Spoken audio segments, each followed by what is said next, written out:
Здравейте хора, аз съм и днеска опам. Бъдете сега. Виждам да ме просто съм зарядна. Така сега ще ви покажа самото списание. Ето го това на Барби, ако не съм казала. И ако не съм казала, цената е 4,40 и знам, че някой може да каже, че съм четвърти клас и как може да давам толкова много пари за някаква глупост.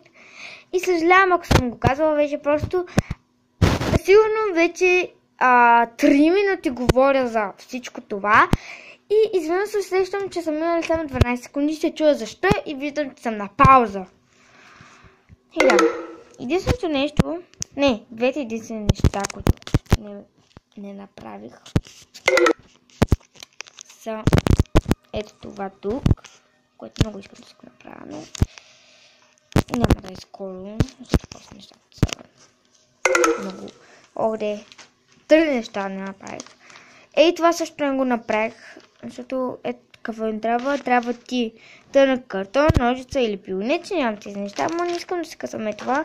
Защото на 18 март 2017 ще излезе второто списание на Барби, трети брой, ето тук пише. Подарък краса за коса. Забравя да ви кажа такова подаръка. Ето тук отгоре се пише. Това е втори брой. Още не съм си купила между първия. Подарък кокетен комплект за писание. Ето тук е комикс. Ето. Космически мигове. Това сега ще ви го покажа къде е. Тук откриваш разлики. Аз съм ги градила с зелено шутничка. И това не можах също да го направя, защото самото е кой път към фризорския салон Лумина ще събере най-много гребени, повтори очертанията. Това винаги го бъркам с Румина, защото нали аз съм Румина, а пък тук пише Лумина. И сега трябва да броя всички гребени, да гледам всички пътища, така да кажа, не знам как да го кажа.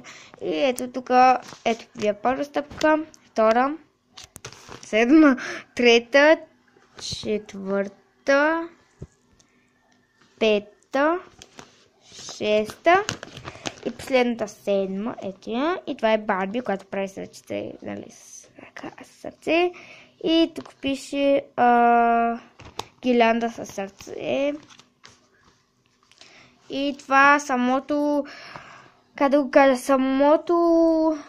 самата статия за всичко това, нали, как да си го направите сами, се казва сърчени ръце. Искам да ми помогнете, кои от двата плаката да избера. Ето тук.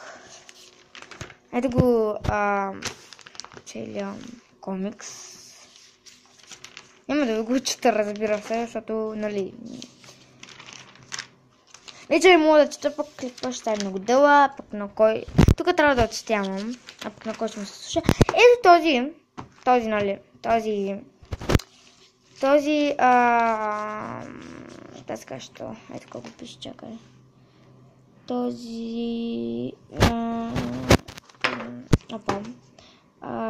плакат, нали, ето този, който или този първи, нали, етос, продължава ето тук, нали, защото е обърнат. Ето тук, това е на Барби тялото май. Не. Тая се казва Ники, малко ги научах. Тая май... Тереза, не знам. Това е тук е Барби. Не, ето това е Барби, това не знам кой е. Добре, стига. Добре. Ето го второто списание, както купих. Аз искам да си го купя, защото самото списание ще ми бъде интересно, иначе това... Май ще си го купя, нищо, че те са тук. Пак са хубави, де. Аз в принцип не съм голям фен на Барби, ама преди много не бях, ама вече съм много голям фен за Барби. Така че виждате, конкретния комплект за писане е